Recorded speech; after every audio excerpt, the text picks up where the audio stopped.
We're almost done. Manasseh was 12 years old when he became king, and he reigned 55 years in Jerusalem. He did what was displeasing to our Father in heaven, following the abhorrent practices of the nations that our Father in heaven had dispossessed before the Israelites. He rebuilt the shrines that his father Hezekiah had demolished. He erected altars for the Baals and made sacred posts. He bowed down he bowed down to all the hosts of heaven and worshipped them, and he built altars to them in the house of our Father in heaven, of which our Father in heaven has said, My name will be in Jerusalem forever. He built altars for all the hosts of heaven in the two courts of the house, of our Father in heaven. He consigned his sons. To the fire in the valley of Ben Hinnom, and he practiced soothsaying, divination, and sorcery, and consulted ghosts and familiar spirits. He did much that was displeasing to our Father in heaven. In order to vex him, he placed a sculptured image that he made in the house of Elohim, of which Elohim had said to David and to his son Solomon, in this house and in Jerusalem, which I chose out of all the tribes of Israel, I will establish my name forever, and I will never again remove the feet of Israel from the land that I assigned to their fathers, if only they observe faithfully all that I have commanded them. All the teaching and the laws and the rules given by Moshe, Manasseh led Jehuda and the inhabitants of Jerusalem. Yeah, I needed that message. Manasseh led Jehuda and the inhabitants of Jerusalem astray into evil greater than that done by the nations that our father never had destroyed before the Israelites. Our father never spoke to Manasseh. What was I say? All the teaching and the laws and the rules given by Moshe, Manasseh led Jehuda and the inhabitants of Jerusalem astray into evil greater than that done by the nations that our father never had destroyed before the Israelites. Our father never spoke to Manasseh and his people, but they would not pay heed. So our father never brought against them the officers of the army of the king of Assyria, who took Manasseh captive in manacles, bound him in fetters, and led him off to Babylon. In his distress, he entreated our father in heaven is Elohim. Bless you. Our father in heaven is Elohim, and humbled himself. In his distress, he entreated our father in heaven is Elohim, and humbled himself greatly before our father in heaven, before the Elohim of his fathers. He prayed to him, and he granted his prayer. He heard his plea, and returned him to Jerusalem, to his kingdom. Then Manasseh knew that our father in heaven alone was Elohim. Afterward, he built the outer wall of the city, at the wood west of Gibeon, in the Wadi, on the way to the fish gate, and it encircled Ophel. He raised it very high. He also placed army officers on all the fortified towns of Jehuda. He removed the foreign gods in the image from the house of our father in heaven, as well as all the altars that he had built on the mount of the house of our father in heaven and at Jerusalem, and dumped them outside the city. He rebuilt the altar of our father in heaven and offered on its sacrifices of well-being and thanksgiving, and commanded the people of Jehuda to worship our Father in heaven, Elohim of Israel. To be sure, the people continued sacrificing at the shrines, but only to our Father in heaven, their Elohim. The other events of Manasseh's reign and his prayer to his Elohim, and the words of the seers who spoke to him in the name of our Father in heaven, Elohim of Israel, are found in the chronicles of the kings of Israel. His prayer and how it was granted to him, the account of his sin and trespass, and the places in which he built shrines and installed sacred posts and images before he humbled himself, are recorded in the words of Hosea. Manasseh slept with his fathers and was buried on his place grounds. His son Amon succeeded him as king. Amon was 22 years old when he became king, and he reigned 2 years in Jerusalem. He did what was displeasing to our Father in heaven, as his father Manasseh had done. Amon sacrificed to all the idols that his father Manasseh had made, and worshipped them. He did not humble himself before our Father in heaven, and as his father Manasseh had humbled himself. Instead, Amon incurred much guilt. His courtiers conspired against him and killed him in his palace. But the people of the land struck down all who had conspired against King Amon, and the people of the land made his son Josiah king in his stead. Josiah was 8 years old when he became king, and he reigned 31 years in Jerusalem. He did what was pleasing to our Father in heaven, following the ways of his father David without deviate. He did what was pleasing to our Father in heaven, following the ways of his father David without deviating to the right or to the left. In the eighth year of his reign, while he was still young, he began to seek the Elohim of his father David. And in the 12th year, he began to purge Judah and Jerusalem of the shrines, the sacred posts, the idols, and the mountain images. At his bidding, they demolished the altars of the Baals, and he had the incense stands, and he had at his bidding they demolished the altars of the Baals and he had the incense stands above them cut down. He smashed the sacred posts, the idols, and the images, ground them into dust, and strewed it unto the graves of those who had sacrificed them. He burned the bones of priests on their altars, and purged Jehudah and Jerusalem and the towns of Manasseh and Ephraim and Simeon as far as Naphtali, lying in ruins on every side. He demolished the altars and the sacred posts, and smashed the idols, and ground them into dust. And he hewed down all the incense stands throughout the land of Israel. Then he returned to Jerusalem in the 18th year of his reign.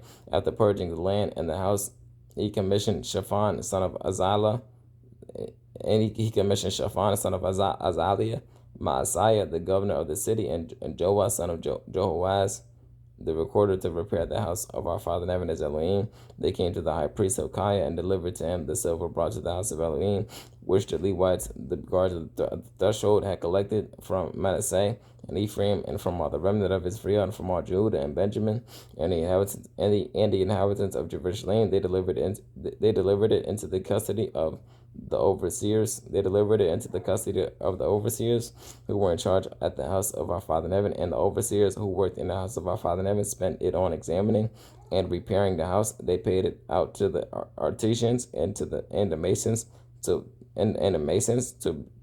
buy quarried stone and wood for the couplings, and for making roof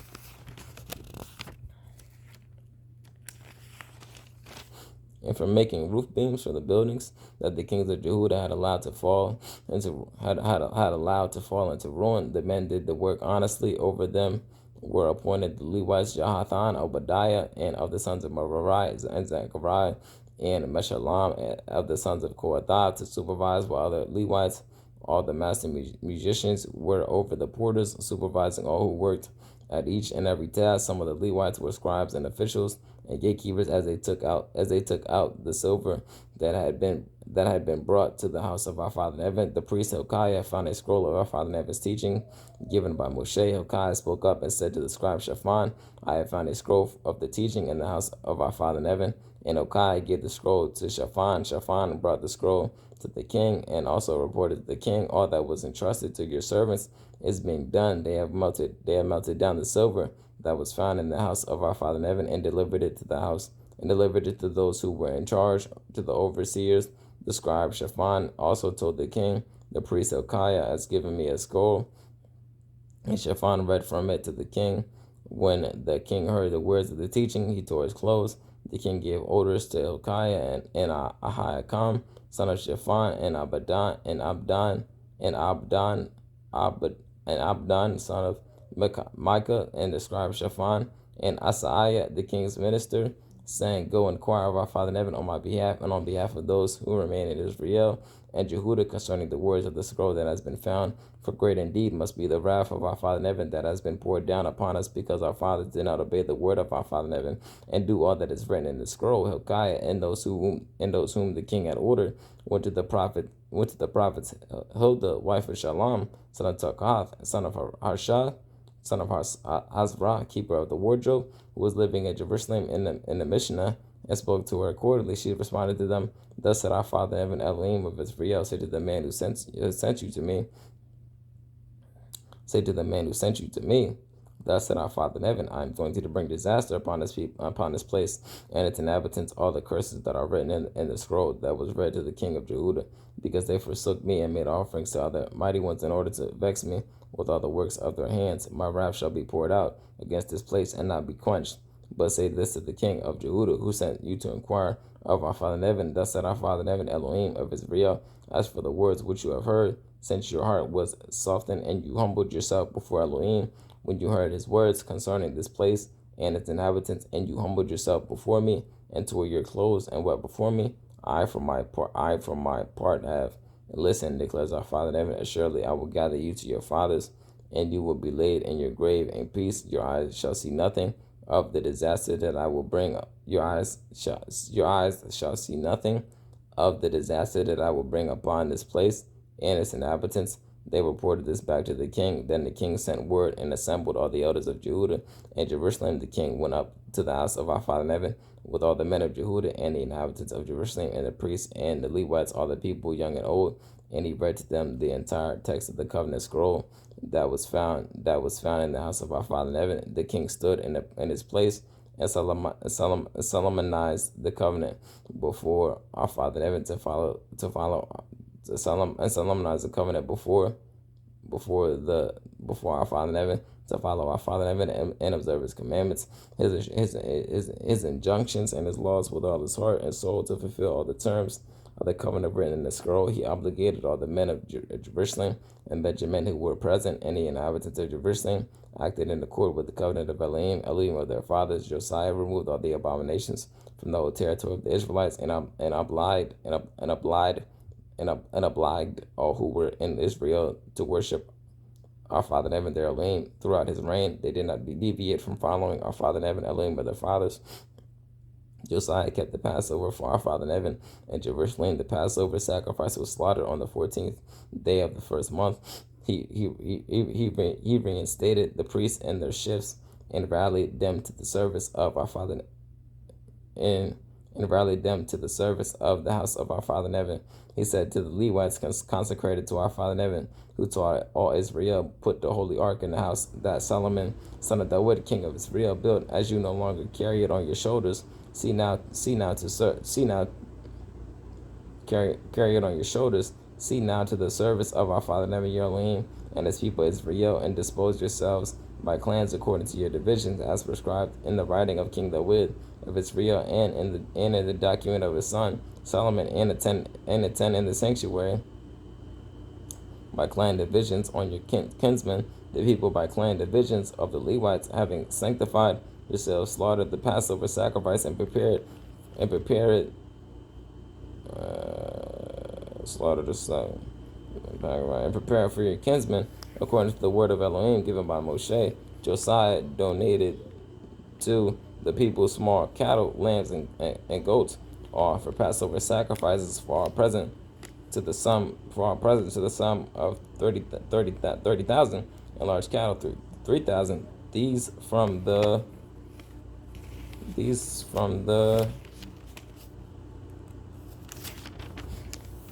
property of the king. His officers gave a free will offering to the people, to the priests, and to the Levites, Hilkiah, Zechariah, and Jethael, the chiefs of the house of Elohim.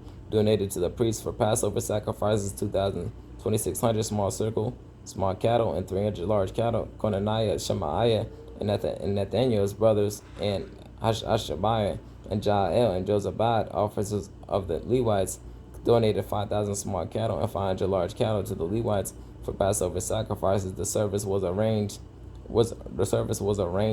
The priests stood at their posts, and the Levites in their divisions by the king's commands. They slaughtered the Passover sacrifice, and the priests received its blood from them and dashed it, while the Levites flayed the animals. They removed the parts to be burnt, distributing them to divisions of the people by clans, and making the sacrifices to our Father in heaven as prescribed in the scroll of Moshe. They did the same for the cattle. They roasted their Passover sacrifice in fire, as prescribed by the sacred offerings they cooked. They cooked in pots, cauldrons, and pans, and conveyed them with dispatch to other people.